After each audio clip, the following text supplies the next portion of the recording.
Call the meeting to order, please. Join us in the pledge.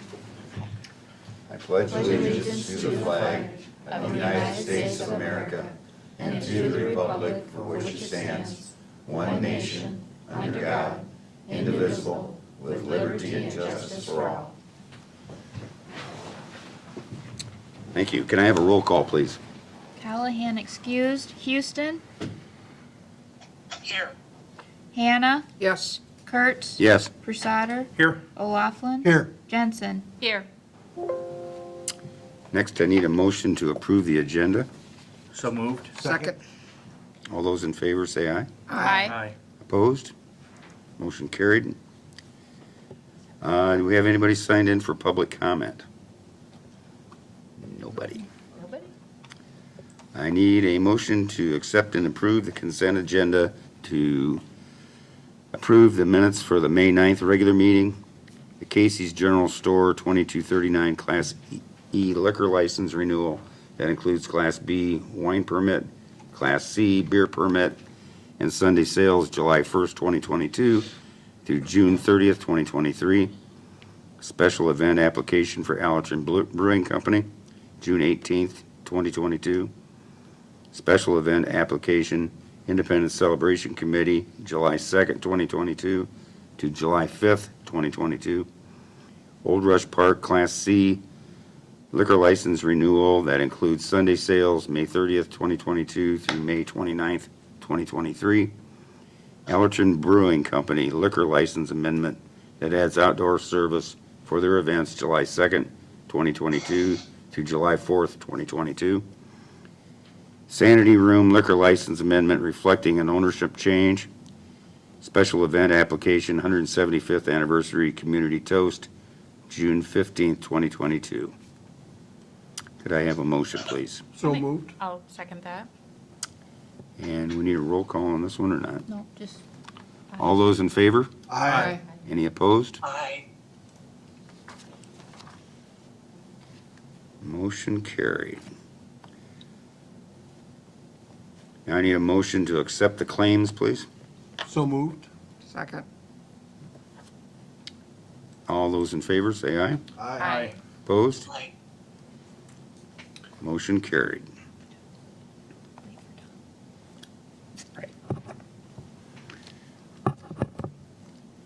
Okay, for your information, the budgeted monthly transfers are attached. Are there any questions on that? Nice job, Susie. Thank you. Appreciate that. And then the revenues, expenses for your information is attached.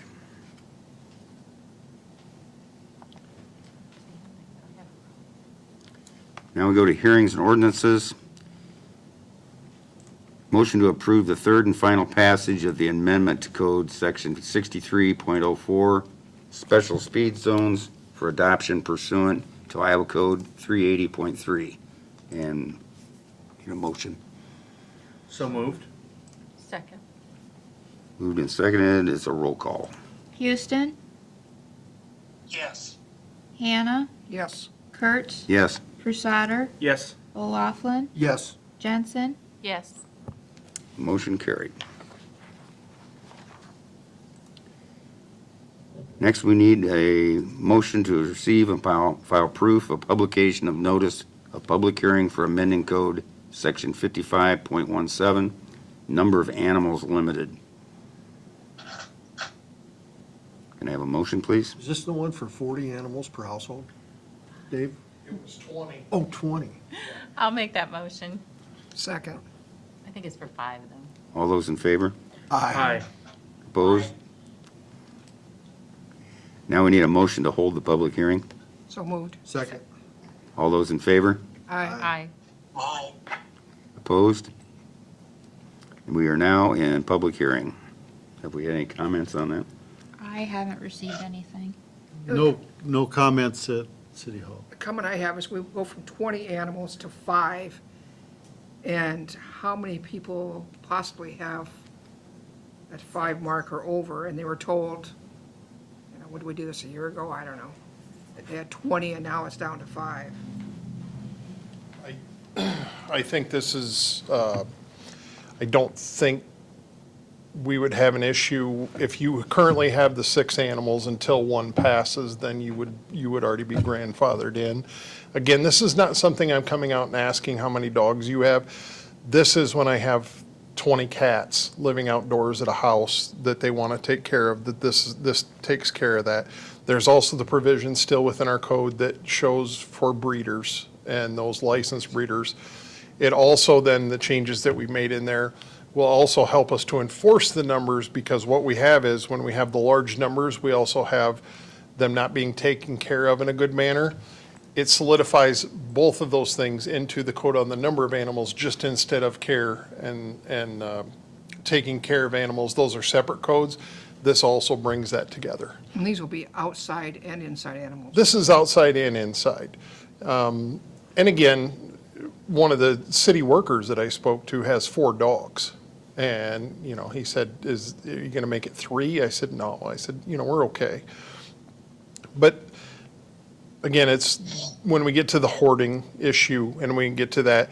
And then the other thing is, as Todd and I have worked with some of the people here in town, it's also a health issue. And we've tried to work through the county health department. We'll also try to provide mental health services for these people.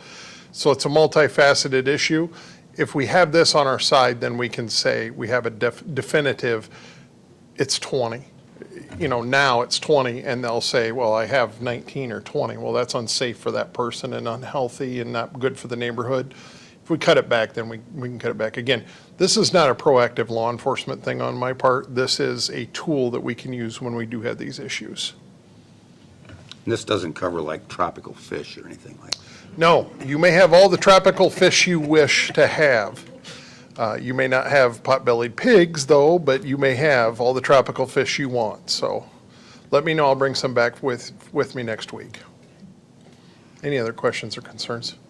And this was also run past Daniel Morgan, our city attorney, who deals with me on the animal issues. We went back and forth and talked about it, and what you see presented to you is what was okayed by him. Sounds good. Very good. Thanks, Chief. Any other comments? If not, I'd like a motion to close the public hearing. So moved. All those in favor? Aye. Aye. Aye. Who seconded? I did. I Okay. said it, but Okay. And now I need a motion to approve the first reading. I'll make that motion. Second. All those in favor? Aye. Aye. Oops, excuse me, roll call. Hannah, Yes. Kurtz, Yes. Crusader, Yes. O'Laughlin, Yes. Jensen, Yes. Houston. Yes. Thank you.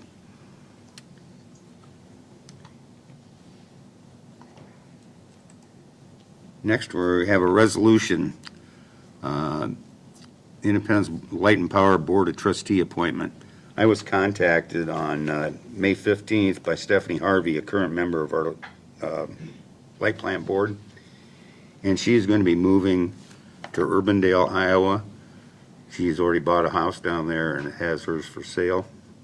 And she wanted to have a replacement name for her as soon as possible so she can continue on with her move to the Des Moines area. And I would like to appoint Michelle Burke to our Light Plant Board. And Michelle's a longtime resident of Independence, but I'll let her come up and introduce herself to you. Her bio is listed here in the documents that you see under public content. Michelle, come on up. Hello, Let you briefly introduce yourself, please. I'm Michelle Burke, and I've lived here for quite a few years. I grew up in Independence.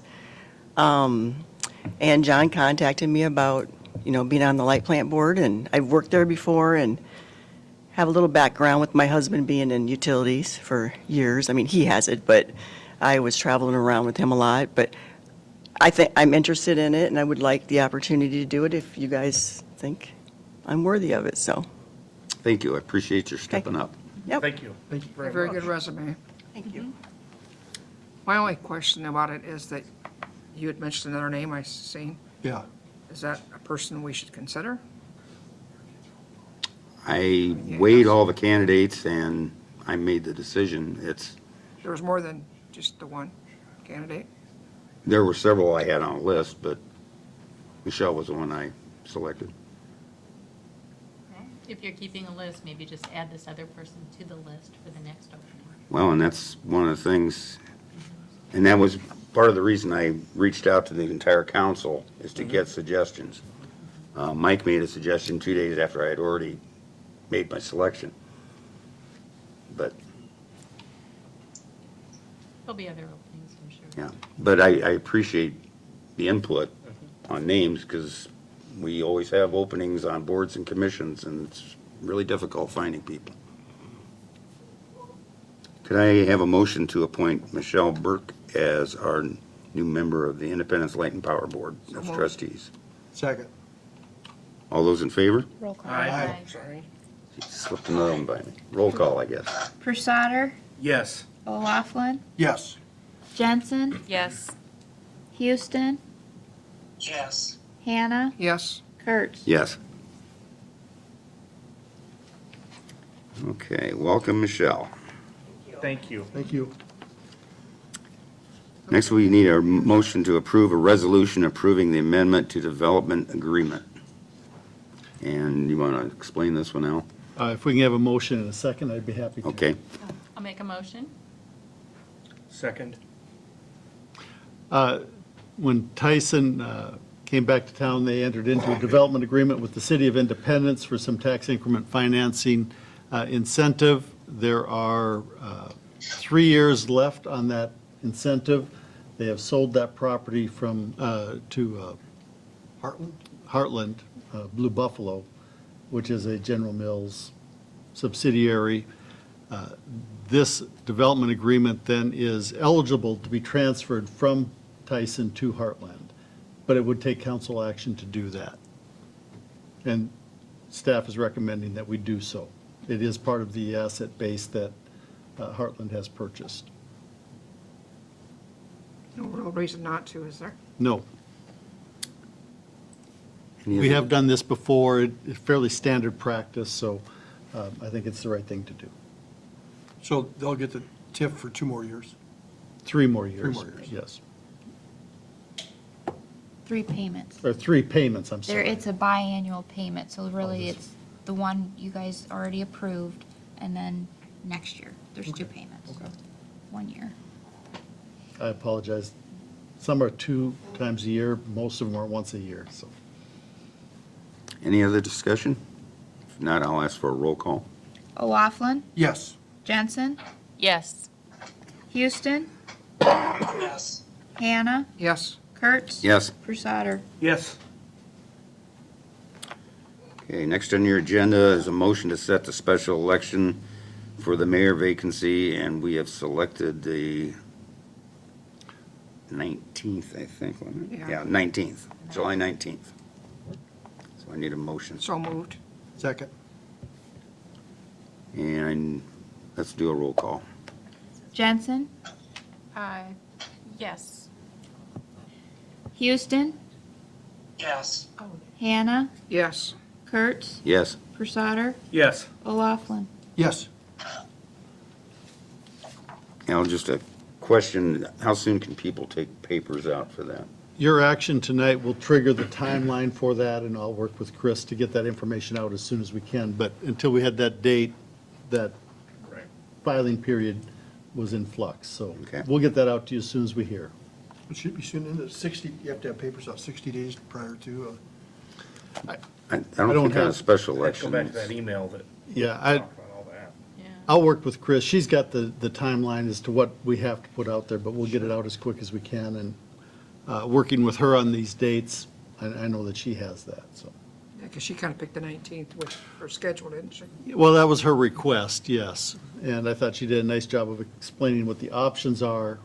Because of the primary election, there's some blackout dates, and the whole timeline changes based on what you said here, so. It'd be a good time to reach out to people you know that might want to run for the position of mayor, so we can get it filled right away. That's correct.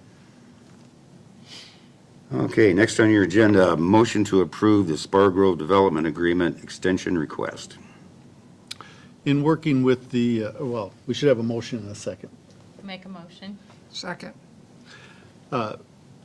in working with the Department of Economic Development, they are amenable to an extension on the development agreement with Dominic Spargrove on the Hardwick Drug Building renovation, the Catalyst Grant. I do have Dominic here if you have any questions for him as well. It is up to the council.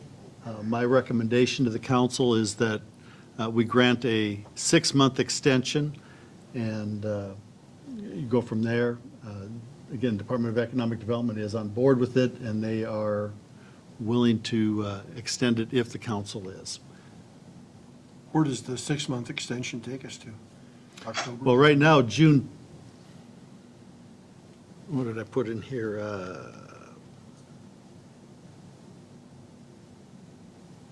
I think it's June 10th is the date on here, so that would take us to October 10th. No, December 10th. December 10th, excuse me, yes. Does it seem like it'll be done by then? I would say yes, but I would have never guessed we would take 35 of the biggest dumpsters they have. And we still have some to go, but it's getting close. But I think I would like it done sooner because it's hard to rent apartments in December, but if we're still just painting, I guess that's not a I big deal. think you've been working on it pretty regular, haven't you? They've been going like crazy. We got all new windows. Last year, we got a new roof.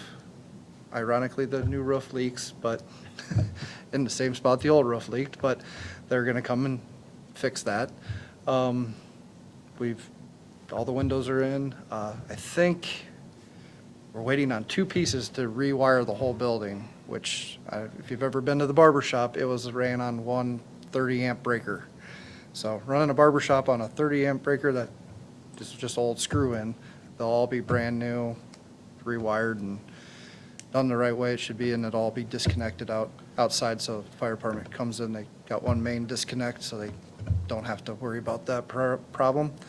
Mid-America is working on, with the plumber, to put in 2 new banks of, I think it's 6 and 8, or maybe they're both 8s, I'm not sure, but in the basement, and then we'll have it so they can disconnect those right away as well.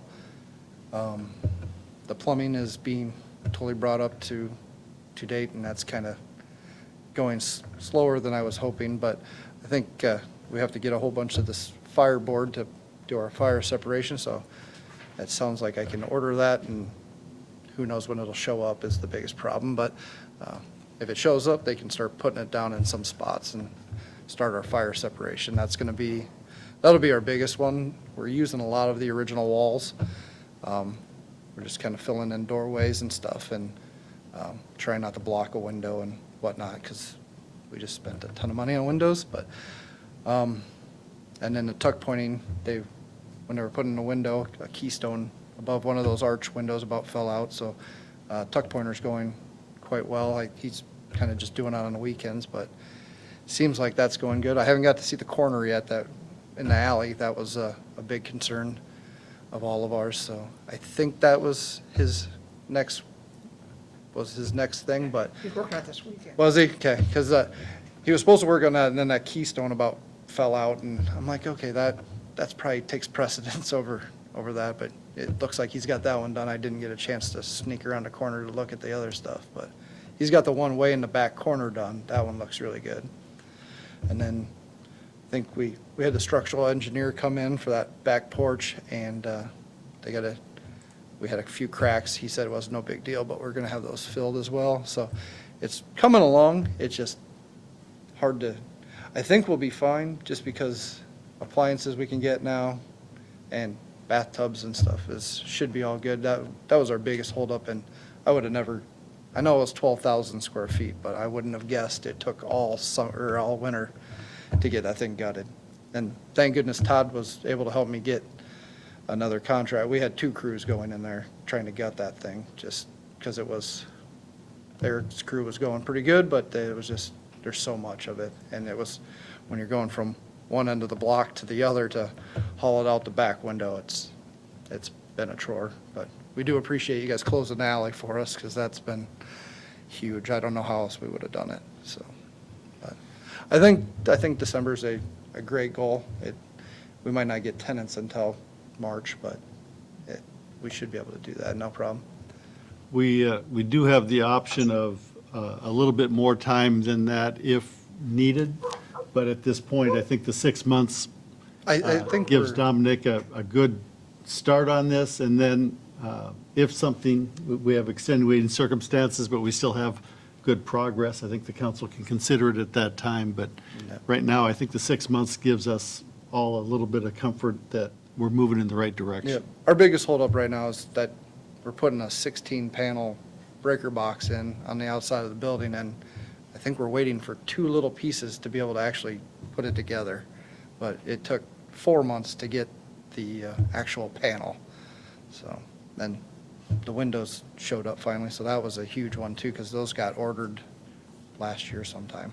So, it's been, I've done a lot of these, but I've never done this big of scale, and it's been kind of quite the project, so. But it's gonna look nice when it's done. Well, we appreciate your investment in Independence, and Yeah, it's unfortunate we had COVID to deal with and then supply chain issues. Yeah, well, and I was trying to do tax credits. My bank didn't like tax credits, so we had to get rid of tax credits so the bank would be happy. It's been just, it's crazy. So the catalyst grant is huge because that one, the bank realizes that's like real money, so they'll factor that in tax credits. They're like, well, you got to get rid of the tax credits, and it's a mess. So this was a great situation, so Very good. Thank you. we appreciate it. I guess we need a roll call, please. Houston, Yes. Hannah, Yes. Kurtz. Yes. Versater, Yes. O'Laughlin, Yes. Jensen. Yes. Motion carried. Next, we need a motion to approve the Mayor Pro Tem Kurtz to sign and send a letter opposing the CDBG elimination of eligible activities. So moved. Second. This is really a consideration that the state is taking on right now. I think it is devastating for many of our rural Iowa communities. It has not affected Independence directly at this point, but I would appreciate your consideration in allowing us to oppose the elimination of these activities. You can sure see how it would, how it really could. Well, with inflationary activities right now, costs going up, the people that need this support, they need it now more than ever. And we would just like to have the council's blessing on it. And this does not affect our LMI housing, though. It does not affect the city of Independence because we use our LMI set-aside. We do not use CDBG, the Community Development Block Grant, which is fine for us today. But all the other communities. But there are a lot of people that do, and it doesn't mean that we are forever not going to need it. It's something that I think has been widely used in Iowa and should be maintained. Okay, it's just Just simple. I need all those in favor to say aye. Aye. Aye. Aye. Aye. Aye. Opposed? Motion carried. Next, we have discussion and a motion to discontinue televising committee of the whole meetings effective immediately. So we need a motion. I had 2 contacts on that. Do we have a motion I'll and, make a motion. Second. okay, now we can have You're discussion. right, thank you. I had 2 contacts on that, and one didn't even mention, I mean, I was talking to them about just something else, but they didn't mention it, so it must not be the highlight of their life. And the other one didn't care really one way or the other if it was on TV, so I don't know where it came from, that somebody's so against it. They didn't step forth to make contact. Nobody kind of, And I did have calls from 2 people that are homebound and have just loved having this on.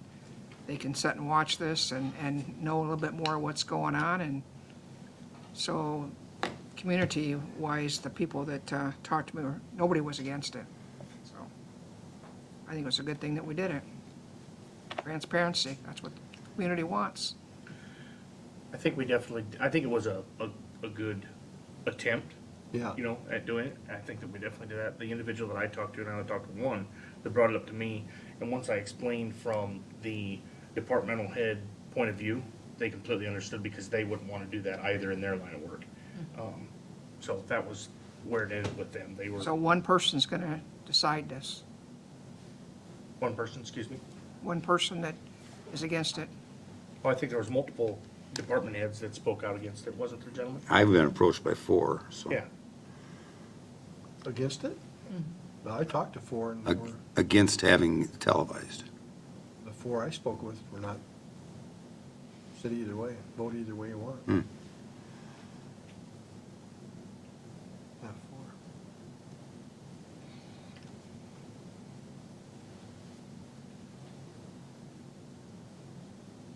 I guess my thought on it is, there's a time, most of what we talk about comes up in the later meetings, that's a really good time to be able to just generate ideas and talk about without people holding us to it.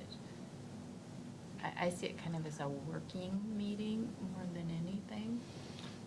The committee of the whole is set up so that anything that is discussed there that is going to be acted on has to come to a council meeting. So there is not a lack of transparency. Everything still comes to a public meeting, at least one. And so it isn't about transparency, it's about having that work session, that opportunity to have an open dialogue, brainstorming, if you want to call it that. It gives a little bit more latitude to the conversation. But nothing is done in a committee of the whole that is not required to go to the full council, unless, quite honestly, it's something that isn't worthy of council action, then it's just killed there and dead anyway. It is transparency somewhat, Al, because the people that called, the 2 elderly people that are homebound, didn't know what was going on before these meetings. They only watched the council meeting and that was it. So it does give some people more information than they ever had before, and they're taxpayers. I guess maybe then we need to provide more information to these people at the meetings, but wouldn't they have access to the agenda of what we're going to be talking about In the meeting, the minutes. in the minutes? We have the minutes of the committee of the whole, that is still something that is out there. We have the agenda items that is open, I mean, all agendas are open to the public to read. We try and put enough information on the agendas to give the public an idea of what we're talking about and kind of where we're coming from. If there's something we can do different there, I'm open to that as well. But, you know, we've tried to make it understandable to people just looking at the agenda, what it is that we're discussing. Now, before we had the meeting of the whole, we had 2 separate meetings, correct? We had one, I mean, we didn't always have meeting of the whole. If we go back far enough, there were committee meetings that were set up, and the committees would take things under advisement, if you will, and then they would move from there straight to the council meeting. And it was decided that the committees needed to provide more discussion to the full council on topics that weren't maybe ready for council action. So we had the committee of the whole, where the committees came together and discussed the things that came out of the individual committees. What's happened with that was we were rehashing the same topics multiple times all on the same day. And that's why the committee meetings are no longer held. It's just the committee of the whole. But without the committee meetings, then we don't have that opportunity to sit down and just discuss things that aren't ready for action, are not ready for council deliberation in a council meeting, if you will. So it's just been a long road of what works and what doesn't for the different councils over the last 8 years that I've been here. I know the committee structure was in place longer than that. It was in place, it went away, it came back, as I understand it, so. So the 4 people that complained about this process being televised, what were their main complaints? The primary complaint was they don't feel as open and candid speaking on television because they think that they're being held. So they come up with an idea on something. And we kick it around and say, no, we're not going to do that. But some people misconstrue that as something that, hey, we're going to do that. And they don't want to be held to that. And it makes them feel uncomfortable doing it. So they might be less. And some of them likely- don't like being on Yeah, television. or they might be less likely to bring ideas to us. if Exactly. they're- Okay. And I can see that. If I don't have something fully solidified, I really don't want to bring it to anyone. It's still out there, it's just not on TV. There's no difference. That's the only These- difference. And these meetings are still open to the public. Again, committee of the whole See what meetings we are still get public. To come to the meetings. We don't. We're getting people to sit around and watch us on TV. There's I been more guess talk I'm since it's looking at happened. it from the standpoint of, that meeting is, a lot of it is for us to get information from the supervisors. That's the main idea behind that. Correct. And if we're not getting all of the information because they're a little leery of presenting something that's not fully formed, then we're kind of not fulfilling what the need of that meeting was set up to be, is kind of how I see You're, it. you're missing the opportunity to build a stronger connection and relationship with the department heads, with the managers. And again, it's a give and take, but I think that you are getting, I think I said at the last discussion, you're going to get a superficial report as opposed to some in-depth conversation.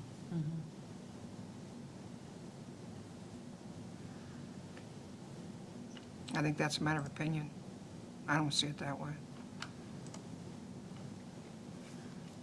Susie is one of the department heads that is here tonight. Would you like to comment? I mean, I'm here twice a month, council meetings, it's videoed. I don't really have a lot of things going on within our department because it's, for the most part, pretty much routine. You know, we have council meetings, we cut checks, we mail them, type up minutes, payroll every other week. I mean, we don't have a lot going on where there's some departments that might have a bigger project or something that kind of want to just kick around the idea, but aren't fully comfortable with the whole world knowing about it yet. And like, you know, there's some people that just aren't comfortable public speaking. Maybe they should And come they- forth and talk to all of us. Well, I do remember that being said, I think it was at last council meeting or committee of the whole, and it was also said that you guys also have the opportunity to talk to them. I had two call me just after the last meeting, and I looked up two others. So, I mean, it goes both ways. They shouldn't have to come to you, you guys can go to them too, so.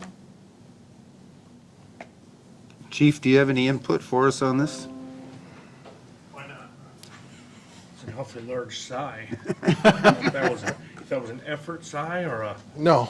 okay. So, as I spoke to one of you about, I have been in the game long enough to understand the difference between right to know, need to know, and and those type of things. So I'm in a different position than some of your other department heads. Some of your other department heads have a lot less experience. So them coming in front of you, it's new to them. It's new that they understand what they can say, what they can't say, what they should and what they shouldn't. I'll also tell you over the past week that I had a discussion with Al in reference to an item, okay? And it was something that I was spitballing. But it was an item that I only took to him because it was in the pre-infancy stages of, hey, this has come up, what do you think of this? We discussed it at length. He liked my idea, I liked my idea. But it had repercussions far beyond my department that could affect other things that the city has going or will have going in the near future.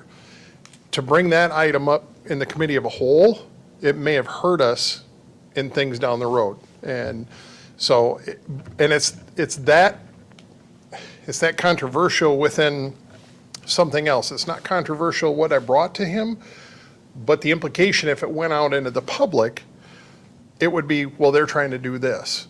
You know, they're trying to get this done. And that's not it at all. It had nothing to do with this other item that we talked about. So, again, for me, it's easy for me to stand up here and tell you exactly what you need to know, what you have a right to know, and then not to tell you anything else. But that's the job I'm in at all times, is to not share information with only those who have the right to know it. So for me, it's easier, but I do know some of the junior department heads have an issue with that because they're not quite as learned as I am within their positions. And then the other thing, I think you were in on the first public safety meeting that I had when I came here. If you remember, at the time, boy, I just kind of tried to hit the ground running. And I really spouted off a lot of stuff right off the bat. I felt comfortable in doing that because we were in the small group setting within that. But I think back to all the things that I threw out there at that time. Had that gone out into the public, they said, oh, they're doing this, this, and this. Well, that's not it at all. It's a discussion. So I think that's where the other department heads come from, the idea that they can freely and openly tell you something that they're spitballing at this time.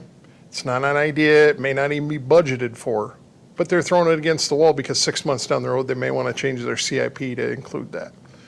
So that's my take, but I'm fine standing up here not telling you things because that's my job. So those things you wouldn't have told us in a committee of the whole meeting, whether we were on TV or not?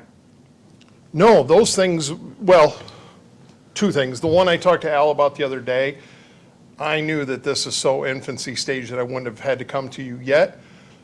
But had we sat down and talked about it and he said, okay, then I would have come to you at committee of a whole. But I would have had to have that first, but I ran it past him first because that's the way we operate as a team. The things that I talked about in our first public safety meeting, I can't remember if you were in that group or not, Deb, were kind of things that I just wanted to hit the ball running, but I was ambitious my first week and boy, I really. They were good, viable ideas. They're good viable ideas, but they could have been taken the wrong way, I think. And that was just me throwing stuff out against the wall because I was excited to be there. What I want is for the other department heads to be excited as well and to be able to speak freely. Because the other issue then is we sit down and we go face to face, each of you singly. And then also I had the idea that I threw out to you on that squad car. I really threw that out to you because I knew as a committee of a whole, if I come to you and that's broadcast, that's fine. I really don't want it going on everywhere. If we're going to have a negative view of it as a council and you're going to tell me absolutely not, don't do that, well, I really don't want it going out that I'm making purchases based off the committee as a whole meeting. Right. So I did tally each of you individually, and you came back to me with, we'll talk about the committee of a whole, but I want to be able to get more of a sense before we go on the air and out to the general public as far as that goes. And yeah, they can come in here, but as we've seen with a lot of things, nobody shows up for a lot of things, no matter how interested they are in our politics.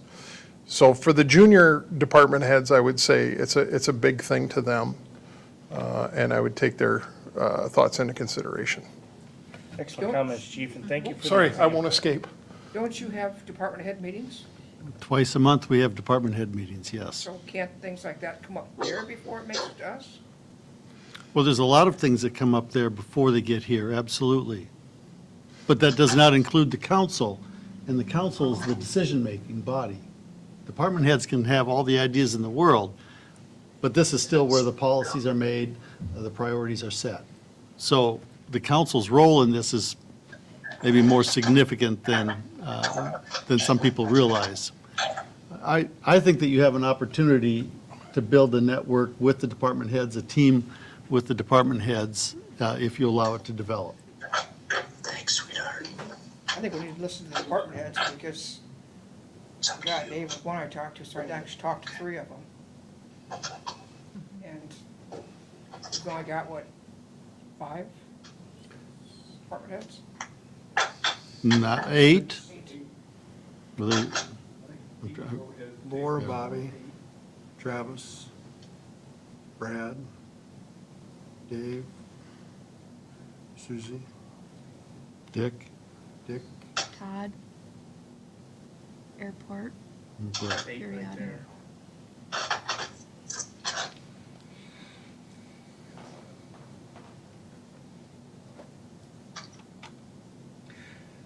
So not to misconstrue, the whole point of this is that we're going through and we're discussing whether or not they should be televised, not that they're gonna be stopped, not that there's still an open invitation for the public to come in, sit through the meeting of the whole with us, listen, be informed, just like they would as if they were sitting at home. Unfortunately, it's not as convenient if it's not on TV.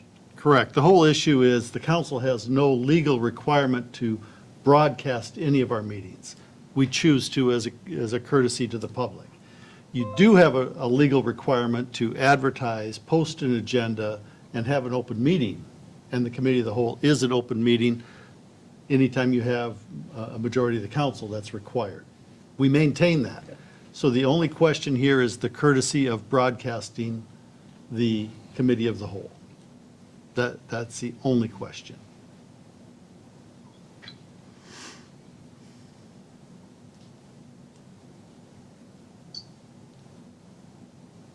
Any other comments? I need a roll call, please. Hannah, No. Kurt, Yes. Crusader, Yes. O'Laughlin, Yes. Jensen, Yes. Houston. Yes. Motion carried.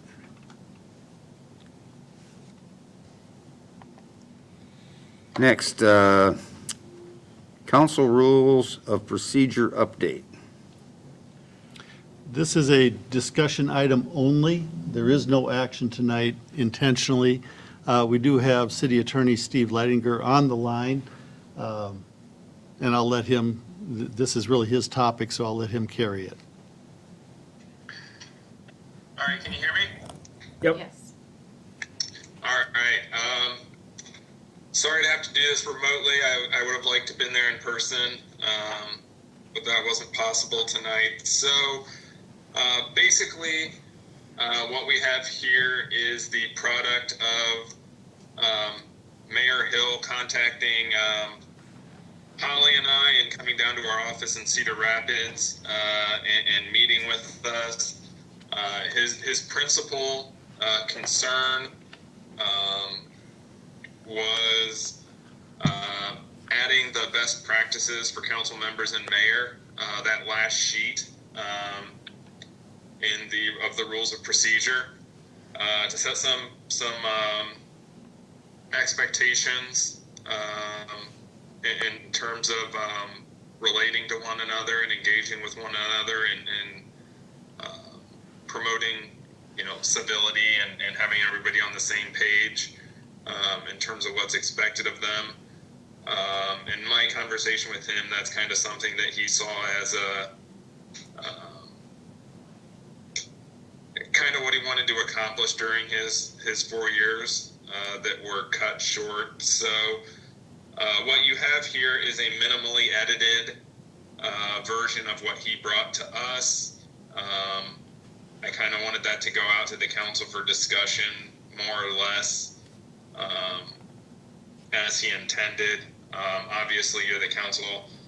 You can adopt it, you cannot adopt it, you can change it. But I didn't want to change the feeling of that being, one of his last projects with us. And then we were directed while we were at it to go ahead and update the handbook, which is always a good practice. This had not been updated in a while. So Holly and I went through that, added in some things on open meetings, executive session.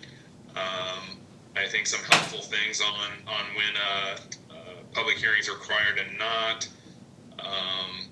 And then just brought it up to speed with current practices. Susie weighed in on this, Al weighed in on it. For example, you don't have iPads, you have laptops. References to the committee structure that is no longer in place were removed. And we added some things that, when we're asked to, we didn't start this from scratch. When we're asked to review handbooks, there's certain things that we always put in there. And if they weren't in there, we put them in there. And you can see what we changed. Everything's fully redlined. It looks a little worse than it is, I think, because there was a lot of inconsistent terminology in there. You know, when you have a document that you want to be consistent throughout, you know, saying council person, council member, you know, one word sometimes, two words sometimes, capitalized sometimes, other times not. We just really wanted to make it a more consistent document. So a lot of the little revisions in the right you'll see are formatting or capitalization or whatnot. The big changes tend to be those big color blocks you see in the text. But I think it's fairly easy to follow. We'll want to get any input from you, make any appropriate revisions, remove the red line and proof it again before we give you anything to vote on. But with that, I'll step out of the way and let you all discuss.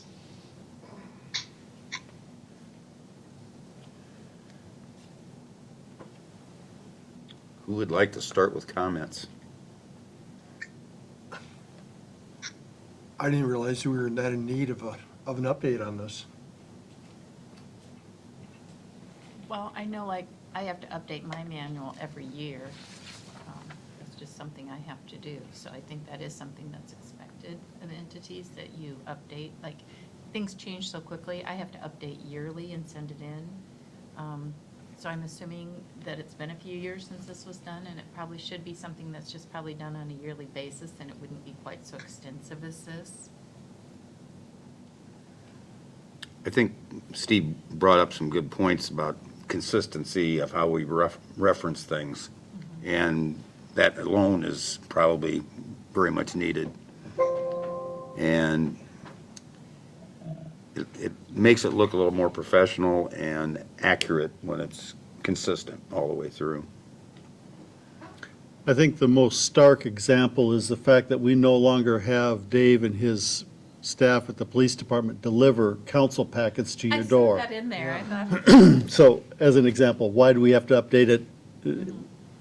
We are not going to do that because we've got an electronic agenda system, which is much more effective. But this should reflect what we're actually doing. I can honestly say there's not a member of the council that's ever had their minute or their packet delivered to them. No. so that's why Ever. it really should be updated. I mean, there's more than just that in here. Right. I think a lot of that is really good housekeeping standards to try and get that cleaned up. And it should be probably something we do every 3 to 5 years, maybe. If we're going to talk about a best practice, it's something we probably should do every 2 years anyway when we have our city elections. That's a good time to take a look at all of these operations, if you want to call it that. So this is going to be a little bit more robust than what it probably will be moving forward. It was a great exercise because it forced me to read it. And there's a lot of things that you overlook, you know, you might jump over. So, I browsed it, but I need to, Yeah. There's a lot of material in there. I appreciate the fact that having the red line copy really shows you where they've made the changes, so you know what's being modified. But as you read through it, you'll find that there's a lot of really common sense, fundamental things that I think are worthwhile to be in a document that governs our procedures. And I really think it will be helpful to you all as council members. You know, for example, when do you need a majority or a supermajority on a particular vote? You know, that's in here now, so you can look at that, you can know it. You don't just have to trust Al or Susie or me. And on, you know, it just kind of gives you a more full, I think, understanding of some of the required procedures that you might not have been aware of in terms of some of the new stuff that we plugged in. So with respect to tonight's document, again, there is no action to be taken. If you have any specific questions for Steve, it would be a good time. I think it's important that, we all take a chance to go back and reread it, go through it again, and come back to Steve with any comments that we have for him. Just one more comment. Reading through a lot of it, it's typical manual things, this is how we do things. I think the thing that probably we need to really concentrate on is the very last page, where the mayor and members of the city council agree to strive for the following best practices in their representation of the citizens of Independence. I would really like all of us to read that, make some notes, some questions, some comments, so that when we have our committee of the whole meeting next month, we can really discuss that, because I know what Bob's intent was after I read through this, and out of respect for Mayor Hill, I would really like us to concentrate on that, because that was one of his big goals, was to... Where's that, John, the last page? The very last page. And it's what we do as a council and the mayor, city manager, for our city. We have an example we're setting for our citizens. And it's like trying to find people that want to step up, and whether it's on boards, commissions, running for city council seat, running to be a mayor. If we exhibit our best practices, they're going to want to be a part of that. If we look dazed, confused, and disagreeable, trust me, they aren't going to want to do it. And we need to develop more leaders for our citizens. So that's my little spiel that I have. Well said. Good comments. Thank you. Very good. Any other discussion on that point, or we'll move on? I would just point out there's nothing in that last page that's legal, really. That's yours to kind of build on what Bob put out there. So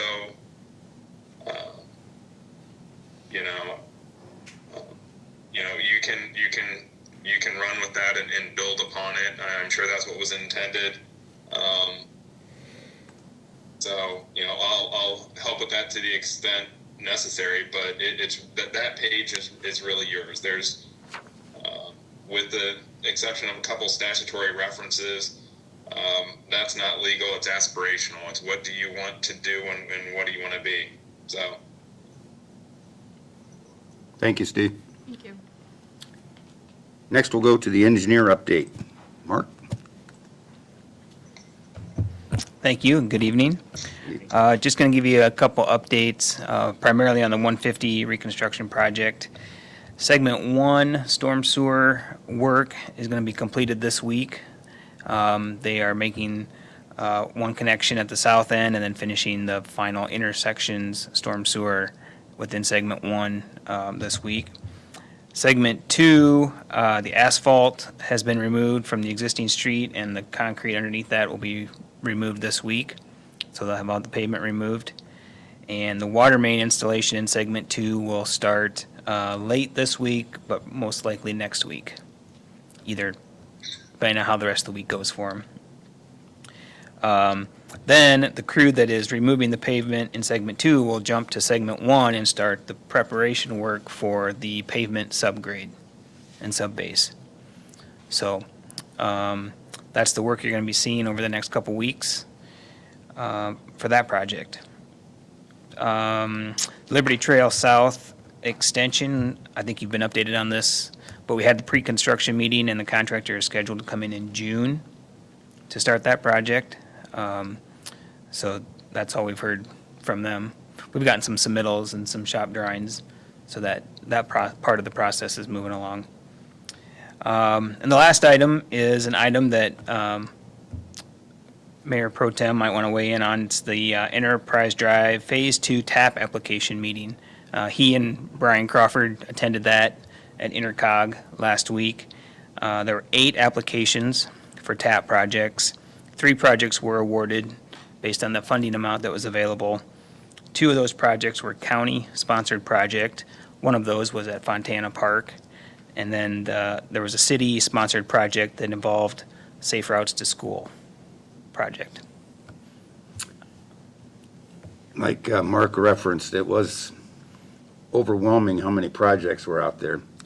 And counties sometimes win in these deals because they get 2 votes where you only get 1. But the Fontana Park is a fabulous project, and the other one that was a county project is a good project. I'm not going to dispute that they're not good projects. They all look like good projects. But it was just way too many projects and not enough money, so. Yep. We've got a great project, and hopefully next time it comes around, we'll get funding. But you don't get it if you don't try. That's right. That's right. You get the application in and get yourself in line and in front of everybody. I'm happy for Fontana Park to get theirs. Yep. It's really gonna add a lot up there. Yep.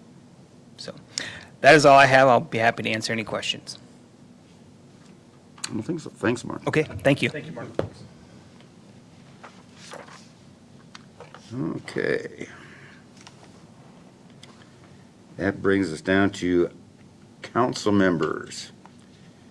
We'll start with Tom. You have anything, sir? No, sir. Thank you.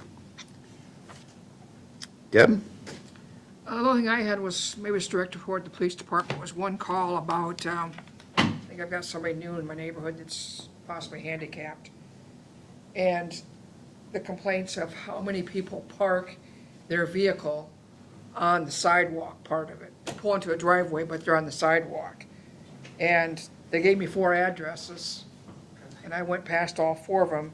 And at one time or another this week, I know 2 out of the 4 are all the time because they're really close to me. And the other 2 seem to be too, according to this person. And I don't know if you just have to give the police department a call, or, I don't think it's a Todd issue, is it? So I would encourage anyone that has any complaints on those to just call the regular number.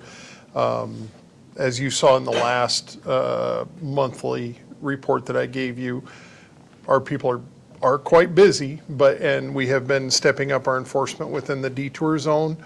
So for those things, some of those minor quality of life things get overlooked by our officers, but anybody that calls in and gives a complaint, the officer will be dispatched over as they get time, and they'll take care of it. But I'd also be glad if you have the addresses to take those, pass those on to my officers and get that going too. I'll do that. Okay. And the other thing I guess I was gonna ask was, I seen Todd had put out 49 notices to people's grass. So now, once those guys have got that notice, he doesn't have to give it to them the next time it needs done, or he does? We do the courtesy notice when they have grass, so What did yes. they- I don't know what the notice has said. The notice tells them that their grass is above the regulation and they have to have it mowed. He generally gives them a time frame, and I don't know what that is on each case. So but is each time the time frame?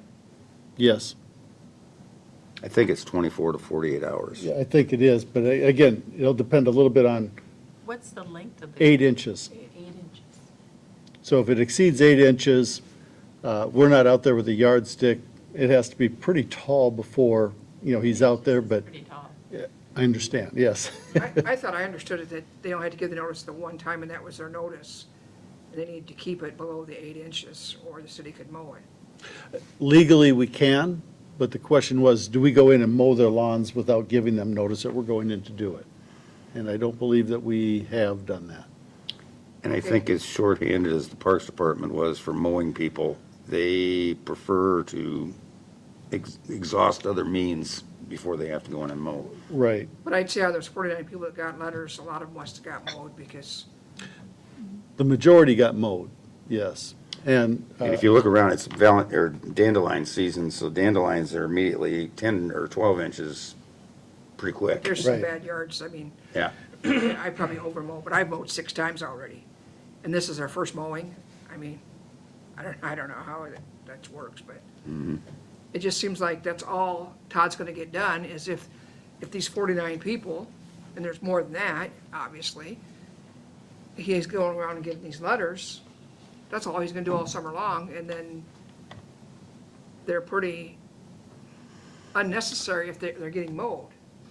Is that a typical number? I guess I was just thinking with people trying to get things fixed, I know trying to get parts and get things fixed, is that an issue with anybody with like their lawnmowers or? Excuse me. Usually the beginning of the season, we're going to get the largest number of violations Okay. right up front. They get the notice.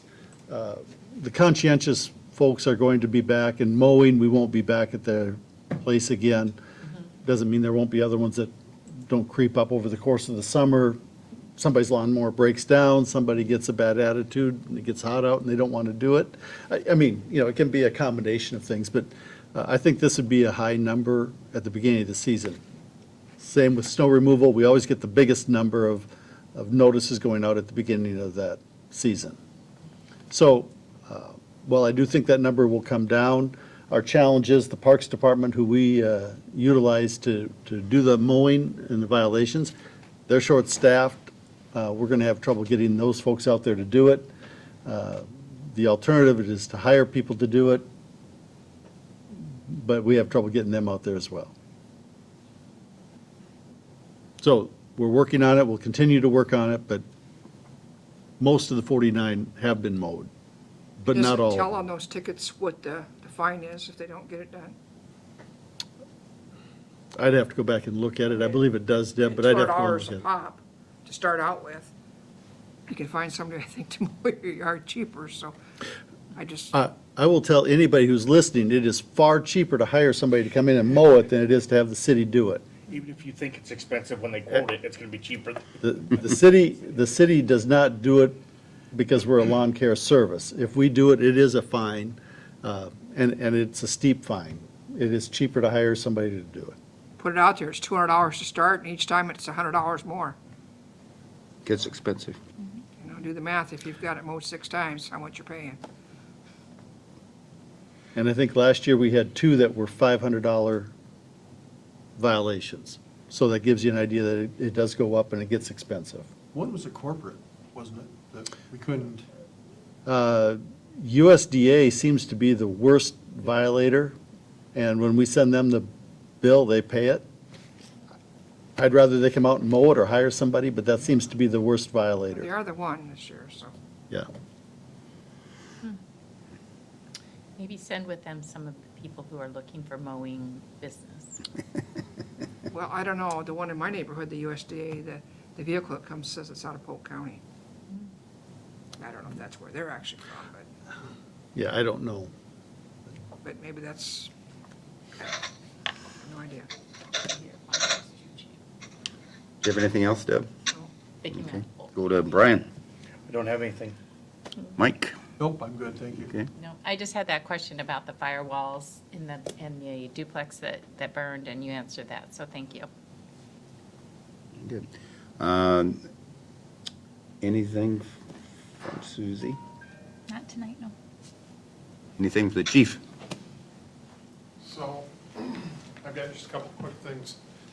The new squad car that we received some months ago finally is down getting outfitted. We'll actually pick that up this week, and that will be in service. And the wait on that was parts for the cage. It was just pure and simple. They couldn't get it in. I and Captain Lau will be at Chiefs Conference this week, and part of that conference is education on the new Iowa laws on internal affairs investigations, peace officer rights, and things like that that are required by law. So we'll get those out of the way this week as well. In response to an earlier question from months ago, John, on the schools and DARE. So we will not be able to get DARE in the public schools, but what we are doing, I had a meeting today, and our officer will be going in and doing a dual teaching role within the schools, and that's K through 6 at East and West Elementary next year. We set that meeting this morning, had a talk with them, and so we will get our officer in the school next year, and that looks like it's going to be a good program for us. Good. in response to the recycling issue that we've had come up a few times and we've talked about. The officers that I've assigned to help watch that now, they've picked up on a couple of things, and we actually had a violator. Since we haven't had much success with waste management and doing anything else, I've started a new tactic. I'm sending out trespass letters to those that violate and drop stuff illegally. That actually got a good response. The one person that I sent it to called me and said, hey, he was sorry. He actually dropped off a cooler and thought, well, they can recycle that. And I said, no. I will tell you that the 2 violations that we've been able to catch with the cameras are both people from outside the city limits. They're not city people. So if we continue to have an issue, and Ella and I have talked about that before, we've got that basis so we can make decisions later on as to whether that remains a feasible option for us and what we have to pay for that.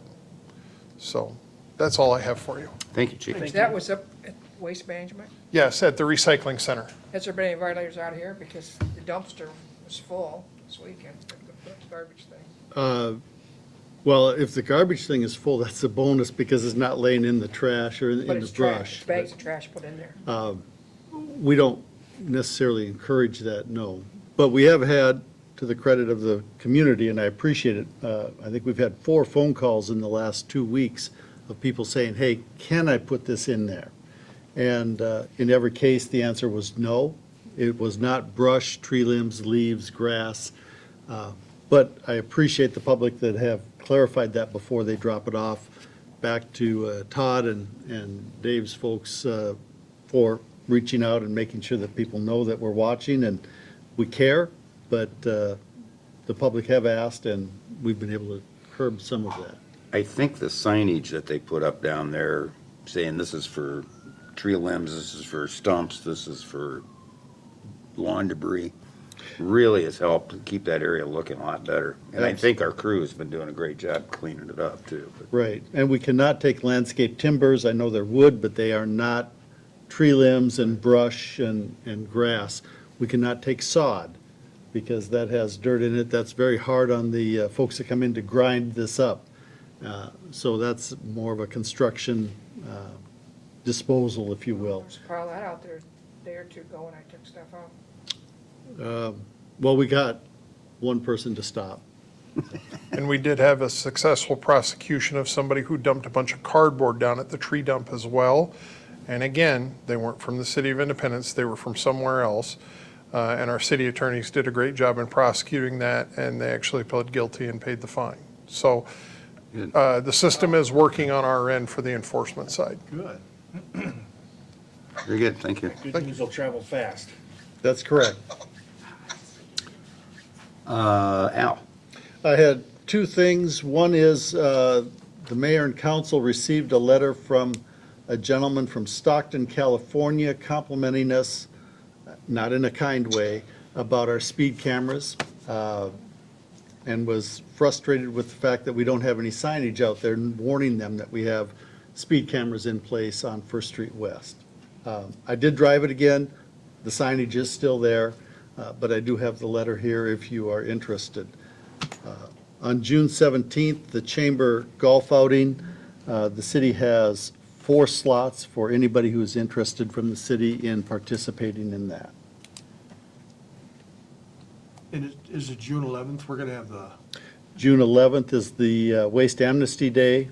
The important thing about that is Shred Day at the Falcon Civic Center from 8 to 11? 9 to noon. 9 to noon, thank you. 9 to noon. Tires at Cy and Charlie's for city residents from 8 to 11. And we are taking electronics at River's Edge from 7 to 11. All recycling, metal recycling, appliances go straight to Treniers. They will not charge you for taking it out there, but we are not taking any scrap metal or appliances at River's Edge this year. so they will take appliances. I've had 2 calls on people that, They will take appliances, they won't get paid for them, No. but they do take the appliances, they will take them from 7 to 11 at Treniers. okay. And that's on Nathan Bethel Road. Okay, and I hate to have you repeat that, but you said the shredding was from 9 to noon, and that was where at? at Vulcan Civic Center parking lot. Okay, perfect, thank you. Anything else, And Al? the tires, we're going to allow one person to bring in 12 tires per vehicle. That's correct. Well, per- it says 12 tires per household. That's what it So says are on we the going to flyer. allow the people to bring in 70 tires with 7 names? That's Shall we the, say we try and discourage it, but it's, I think we There's probably should, 4 people every year that bring in large amounts of tires. No rocket science to figure out where they're coming from. But then you also could run into the problem of, like you said, Deb, you had 2 people that contact you that are homebound. For whatever reason, they might have tires in their yard. They need to rely on somebody else to take those tires. I get that part. I mean, I do understand the people that, Wait. it appears they're abusing it, but you I, know. I think the council, Maybe there's a direct reminder that needs to go if that individual that you know of, Deb, maybe reach out. There's at least talk. 4 of them. I've talked to one of them. Sure. I will tell you that we know that they're abusing our system. And the tires are our number one expense to the taxpayers for our Waste Amnesty Day. And to be honest, the ones that are bringing in, the ones that many are not from the city. So we're not cleaning up the town of Independence, we're cleaning up the county. If the council wishes to limit that, I understand, because it is a huge expense. We have used a little bit of grace on there over the last 5 or 6 years, but we're being taken advantage of on the tires in particular. Now, anybody can take their tires to Cy and Charlie's and dispose of them. They aren't going to be as cheap as it is when we do it, They're $5. but they can do it on their own. They don't need us to do that for them. So we are doing it for our citizens, for the residents of Independence. very good. The only thing I have is, with our mayoral election coming, please reach out to friends, neighbors, employers, employees. Let's get some candidates out there. We need to get that position filled. We need a good leader. And just unfortunately, we have to try and replace Mayor Hill this quickly, but we just need your help and assistance in finding somebody. With that, I will ask for a motion to adjourn. So moved. Second. All in favor? Aye. Hey, we're adjourned. Thank you.